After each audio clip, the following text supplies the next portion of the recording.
You have driven past it 1,000 times, a steel lattice standing in a field, a monopole behind a strip mall, a grey shaft on a ridge above the highway, blinking red all night. It has no employees, no customers, and no hours of operation. It is a piece of metal that collects rent from the largest wireless companies in America, on a contract, with an escalator that raises that rent every single year, whether you ever visit the site again or not. There are roughly 135,000 of them in the United States, and somebody owns every one. At least once you have thought it should be you. Here is the number nobody puts on the brochure. A cell tower with one tenant on it returns 3% a year, not 30. 3. Start with what it costs to put one in the ground. American Tower, the largest tower owner on Earth, models a typical new United States macro tower at $275,000 in construction cost. The broader industry range is $250,000 to $300,000, and real projects have landed anywhere from $150,000 to well over $1 million once terrain, access roads, and local design rules get involved. That money does not go where you think. Pre-development is about 20% of the budget, $40,000 to $60,000. Direct materials, the steel and the concrete, are only 25%, $50,000 to $75,000. Site construction is the 55% that eats everything else, $110,000 to $165,000. Now notice the sequence. That first $40,000 to $60,000 is spent before you know whether you are legally permitted to build anything at all. Because a cell tower is not a shed you drop on your own land. Before a single truck arrives, a new tower requires approval from your state or local zoning authority, compliance with the National Environmental Policy Act, compliance with the National Historic Preservation Act, notification to the Federal Aviation Administration, and Antenna Structure Registration with the Federal Communications Commission.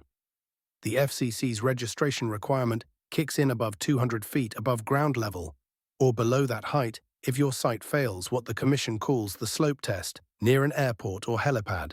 You do not get to skip it. Under the FCC's Part 17 rules, construction may not begin until that registration is granted. The registration itself is a waiting game. You file a partial Form 854, you publish local notice in a newspaper. The FCC then posts your proposed tower publicly for a 30-day comment period, during which any member of the public can request further environmental review, and roughly 40 days later, if nothing is triggered, you may finally certify. Meanwhile, the FAA is issuing you painting and lighting specifications that you are obligated to follow and maintain for as long as that structure stands. Local building and safety permits themselves are small, a few hundred to a few $1,000s. The permits are not the cost, the calendar is the cost. A typical build runs 3 to 9 months, and almost all of the delay is approvals, not steel. So you get through it. The tower goes up, a carrier signs. What does one tenant actually pay you? American Tower's own disclosed unit economics answer that precisely. One tenant on a United States tower generates about $20,000 a year in revenue. That is $1,666 a month from a company like Verizon or AT&T. Against it, operating expenses run $12,000 a year, covering ground rent, utilities, and site monitoring. Your gross margin is $8,000. 40% sounds healthy until you set it against the asset. $8,000 a year against a $275,000 build is a 3% return. And at that rate, ignoring escalators entirely, the tower takes roughly 34 years to hand back the money you put into it. 34 years. On a structure whose entire purpose is to hold technology that gets replaced every decade. Then the second tenant arrives, and the business changes character completely. Revenue jumps from $20,000 to $50,000 a year. Operating expenses barely move, from $12,000 to $13,000, because a second carrier's antennas do not require a second tower. Gross margin goes from $8,000 to $37,000. The margin percentage goes from 40 to 74. The return on that same $275,000 goes from 3% to 13%. Add a third tenant and you are at $80,000 in revenue, $14,000 in expense, $66,000 in margin, 83%, and a 24% return. American Tower puts the incremental conversion rate at 97 cents of every new rent dollar falling straight to gross margin. Read those numbers again and you will see the actual product. You are not selling steel. You are selling the second tenant. The first one only pays for the privilege of being allowed to look for the second. And while you look, the meter runs. That $12,000 a year does not pause for vacancy. Utilities keep running to an empty rack. Monitoring keeps billing. Maintenance capital runs another $1,200 to $1,700 per tower per year in the United States on top of operations. And if you do not own the land underneath, the ground rent continues on its own schedule, indexed upward forever. That ground rent deserves its own look, because it is where the whole model quietly inverts. New ground lease proposals in 2026 are running roughly $500 to $1,250 a month, and the consultancy Steel in the Air has pegged the nationwide average new lease at about $1,050 a month, or $12,600 a year. Compare that against the model. Total operating expense on a single-tenant tower is $12,000 a year. An average ground lease is $12,600, which means on an ordinary single-tenant tower, the landowner can be collecting more than the entire operating budget of the business, while the tower owner collects 3%. That is the fact that reframes everything. You are not in the tower business. You are in the ground business, and if you do not own the ground, you are the tenant of the person who does. The market knows this, which is why an entire industry exists purely to buy dirt out from under towers.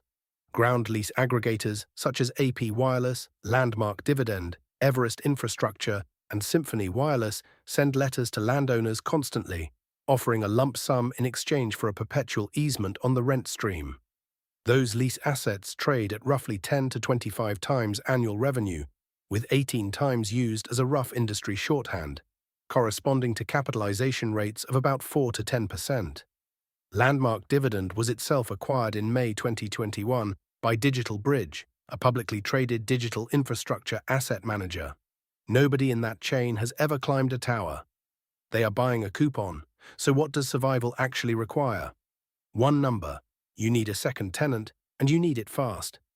Here is why that is harder in 2026 than it has ever been. There are 3 national wireless carriers left. T-Mobile absorbed Sprint and is taking on up to 2,500 US cellular sites through that merger, which creates redundancy rather than demand. Dish's likely exit removes another potential tenant from the board.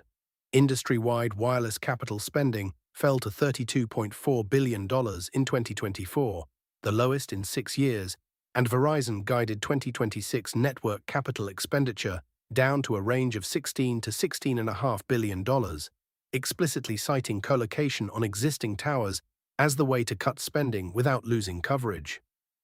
AT&T's master lease with Crown Castle covers 40,000 towers and lets the carrier bolt on new radios at monthly fees that sit 30 to 40% below the economics of a new build. Sit with that last one. A carrier that needs coverage in your area can amend its lease on a tower that already exists for 30 to 40% less than what it would pay to become the anchor on yours. Your empty tower is not competing on quality. It is competing against a discount it cannot match. The averages confirm the squeeze. The average tower owned by the 3 largest United States tower companies carries about 2.1 to 2.2 colocations, and portfolio tenancy across the industry has moved in a range of roughly 2.4 to 2.6, depending on how it is counted. Those are averages built by companies with tens of thousands of sites and decades of carrier relationships. Half their portfolio sits below the average. Yours is one tower with no relationships in a market where the buyers have stopped buying. So who is actually winning here? Start with the tower companies. Roughly 80% of the country's cell towers are controlled by 4 firms. American Tower runs about 43,000 United States towers, Crown Castle about 40,000, SBA Communications about 17,000, and Vertical Bridge about 17,000. Their advantage is not that they build better towers. It is that when a carrier needs one site, the company with 40,000 sites can sign a national master lease and fill dozens at once. Colocation amendments carry 70 to 80% gross margins for them with almost no new capital. Then the carriers. They figured this out first and left. Verizon sold 11,488 towers to American Tower in a $5.056 billion sale and leaseback in 2015, then sold another 6,339 to Vertical Bridge in 2024. By 2026, only about 10,000 United States towers are still owned by wireless carriers at all. The companies whose signals travel through these structures decided the 3% was not worth owning and became renters instead. Then the aggregators, buying the ground. Then the landowner, collecting $12,600 a year for a patch of dirt about 2,500 to 3,000 square feet, with no capital at risk and no FCC filing to make. Everyone in this business makes money except the person holding the steel. So the honest verdict: this asset works, and it works spectacularly, for exactly three parties. It works for whoever owns the land under an existing tower and refuses every buyout letter, because $12,600 a year with a 3% escalator and no capital invested is not a business, it is an annuity. It works for anyone operating at portfolio scale, where a national master lease can fill 50 towers with one signature and every incremental tenant converts at 97%. And it works for patient institutional capital that can hold through a 34-year payback and get paid in the exit multiple, since full tower assets have traded at 15 to 40 times revenue and portfolios have changed hands around 30 to 34 times cash flow. It destroys the person who builds one. One tower, one anchor tenant, $60,000 of pre-development spent before approval, 3 to 9 months of FCC and FAA process, $12,000 a year of expense that never stops, and an $8,000 gross margin that requires a second carrier to arrive in a market where roughly 2,000 towers a year are being built, and the 3 remaining carriers are cutting capital spending. The tower will stand for 40 years. It will hold its rent contract. It will blink red over the highway exactly as it does now. It simply will not make you rich, because the money in this business was never in the structure. It was in the 2,500 square feet of dirt it is bolted to, and in the second signature on the lease. You will drive past it again tomorrow. Steel in a field, no employees, no customers, rent arriving forever.